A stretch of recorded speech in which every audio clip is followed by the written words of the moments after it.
wabarakatuh. Salam sejahtera bagi kita semua. Perkenalkan, nama saya Yeni Widiawati dengan NIM 240700055 dari Prodi Pendidikan Guru Pendidikan Anak Usia Dini. Pada kesempatan kali ini, perkenalkan saya menyampaikan hasil video presentasi tentang tugas akhir semester ganjil tahun 2024-2025 mata kuliah Pendidikan Agama Islam, dosen pengampu Ibu Haijah Salihah. Berikut video yang akan kami sampaikan. Di sini saya akan mempresentasikan tanggapan saya terhadap beberapa kasus. Yang pertama yaitu ada kasus seorang pemuda bernama Farhan berencana menikah dengan calon istrinya yang bernama Aisyah dalam waktu dekat. Namun mereka menghadapi beberapa tantangan sebagai berikut. 1. Orang tua Farhan menginginkan pesta pernikahan besar di gedung mewah yang membutuhkan biaya tinggi, sementara Farhan lebih memilih pernikahan sederhana sesuai ajaran Islam. Yang kedua, Aisyah merasa khawatir tentang perannya setelah menikah, terutama untuk terkait keseimbangan antara kewajiban sebagai istri dan ambisinya untuk melanjutkan pendidikannya.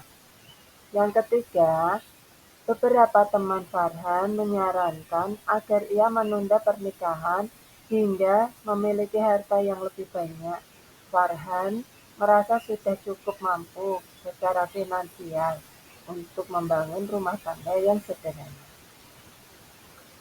Selanjutnya, sebagai seorang sahabat yang bijak, Anda bisa diminta untuk memberikan nasihat kepada Farhan dan Aisyah berdasarkan prinsip-prinsip pernikahan dalam Islam. Selanjutnya, tanggapan kami, tujuan utama dalam pernikahan Islam adalah untuk membangun keluarga yang sakinah, mawaddah, warahmah, yaitu keluarga yang tentram, penuh kasih sayang dan rahmat. Pernikahan bukan sekedar perayaan, tetapi lebih kepada ikatan suci yang bertujuan untuk saling melengkapi, menjaga kehormatan, dan menjalankan ibadah. Dalam surat Ar-Rum ayat 21, pernikahan juga merupakan bentuk ibadah dan sunnah Rasulullah yang bertujuan untuk memenuhi kebutuhan manusia secara halal serta menjauhkan diri dari perbuatan zina.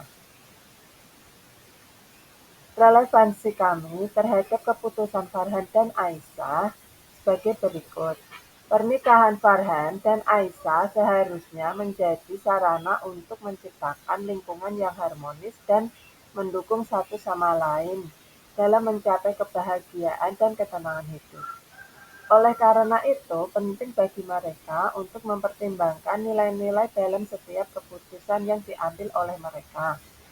Selanjutnya, nilai-nilai yang perlu dipertimbangkan seperti apakah rencana pernikahan mereka akan terciptakan keluarga yang sakinah, apakah pesta mewah akan mengalihkan tujuan utama dari pernikahan tersebut, atau apakah pernikahan yang sederhana akan lebih kondusif untuk membangun keluarga yang harmonis.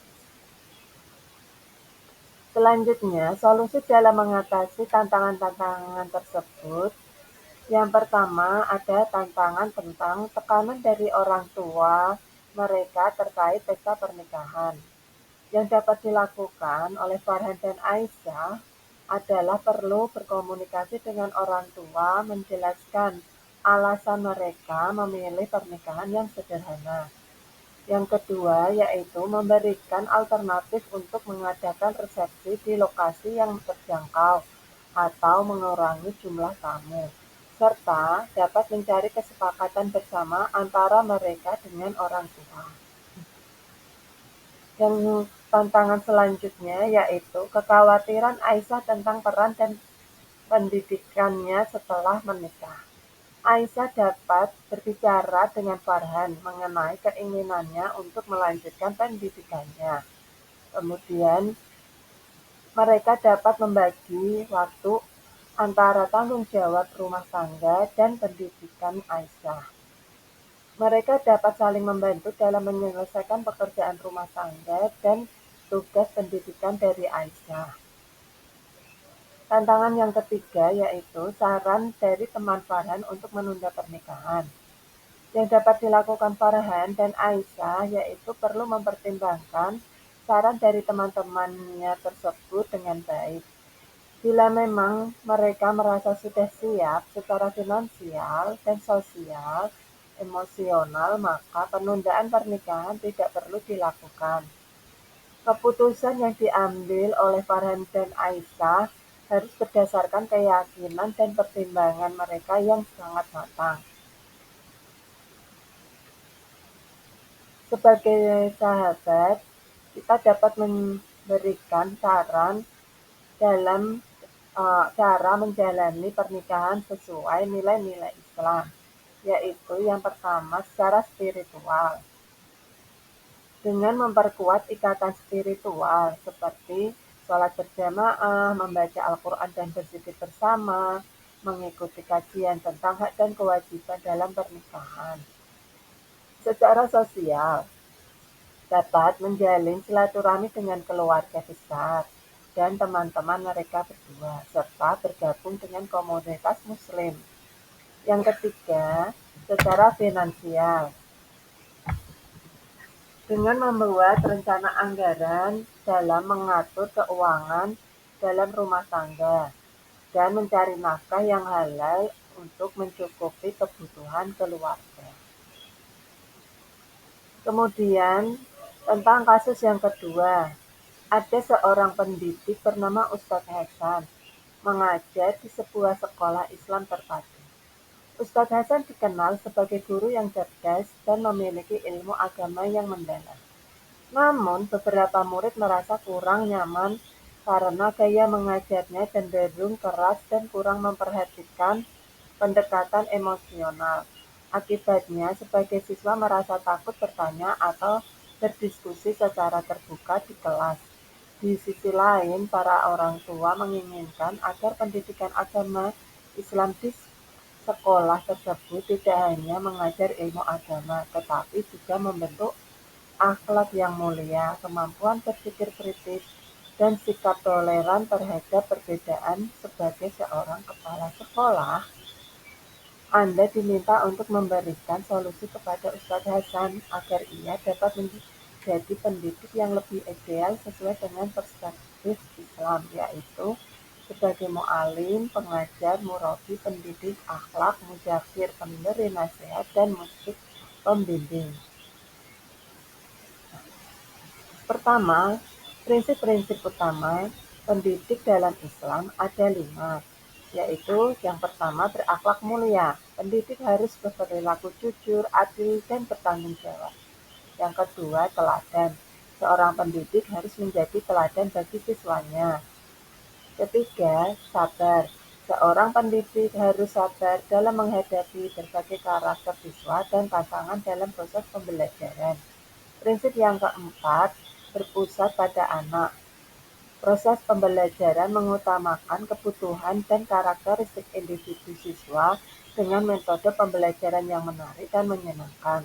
Yang kelima, pendekatan secara holistik, di mana seorang pendidik dalam mengajarkan pendidikan Islam tidak hanya mengajarkan ilmu agama saja, tetapi juga aspek yang lainnya seperti sosial, emosional, dan kognitif.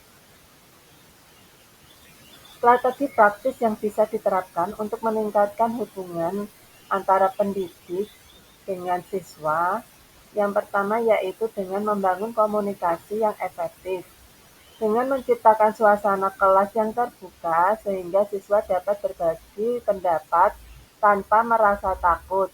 Yang kedua, menggunakan metode yang menyenangkan. Selain ceramah, dapat menggunakan metode pembelajaran yang interaktif, seperti diskusi kelompok, melakukan proyek kolaborasi, dan meningkatkan keterlibatan siswa dalam proses pembelajaran. Yang ketiga, menunjukkan empati. Pendidik berusaha memahami perasaan siswa dan memberikan dukungan emosional. Misalnya, pendidik menawarkan bantuan kepada siswa yang mengalami kesulitan.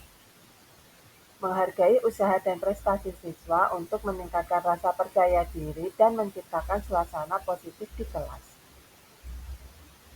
Kegiatan atau metode pembelajaran yang dapat dilakukan dengan diskusi kelompok.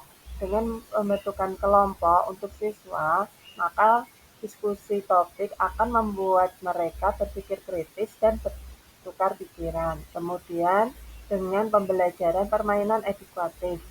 Permainan ini seperti teka-teki, kuis, atau stimulasi yang dapat membuat kelas menjadi menyenangkan, dan siswa dapat mengambil keputusan dalam memecahkan masalah, membantu siswa memahami nilai-nilai Islam. Kegiatan yang ketiga dapat dengan kegiatan amal. Kegiatan ini bertujuan untuk menumbuhkan rasa empati dan kepedulian sosial pada diri siswa. Kegiatan selanjutnya dapat dilakukan dengan kegiatan ekstrakurikuler. Kegiatan ekstrakurikuler mendorong partisipasi siswa dalam berfokus pada pengembangan karakter seperti kegiatan sosial, kegiatan kaligrafi, maupun ekstrakurikuler yang lainnya. Selanjutnya yaitu tentang pemahaman kami terhadap Islam yang rahmatan lil alamin. Islam yang rahmatan lil alamin berarti Islam adalah rahmat bagi seluruh alam. Pada ajaran Islam menekankan bahwa ajaran Islam hadir untuk membawa kebaikan, kedamaian, dan kasih sayang bagi seluruh umat manusia tanpa membedakan agama, suku, atau ras. Dalam Al-Quran, Allah berfirman dalam surat Al-Anbiya ayat 107, "Dan kami tidak mengutus kamu Muhammad, melainkan sebagai rahmat bagi semesta alam." Islam yang rahmatan lil alamin memiliki prinsip utama adalah mengajarkan toleransi, saling menghormati, kerjasama antar umat manusia, menekankan pentingnya keadilan, dan menjaga lingkungan hidup sebagai amanah dari Allah Subhanahu wa Ta'ala. Tujuan utama dari Islam yang rahmatan lil alamin adalah mewujudkan masyarakat yang adil, makmur, dan damai berdasarkan nilai-nilai Islam. Selanjutnya tentang ekonomi syariah. Ekonomi syariah adalah sistem ekonomi yang berdasarkan pada prinsip-prinsip hukum Islam atau hukum syariah, yaitu berdasarkan pada Al-Quran dan Sunnah Nabi Muhammad SAW. Sistem ekonomi syariah bertujuan untuk mencapai keadilan sosial dan kesejahteraan ekonomi tanpa melanggar norma-norma agama. Dalam ekonomi syariah, transaksi harus bebas dari riba, gharar atau ketidakpastian, dan maksud atau perjudian.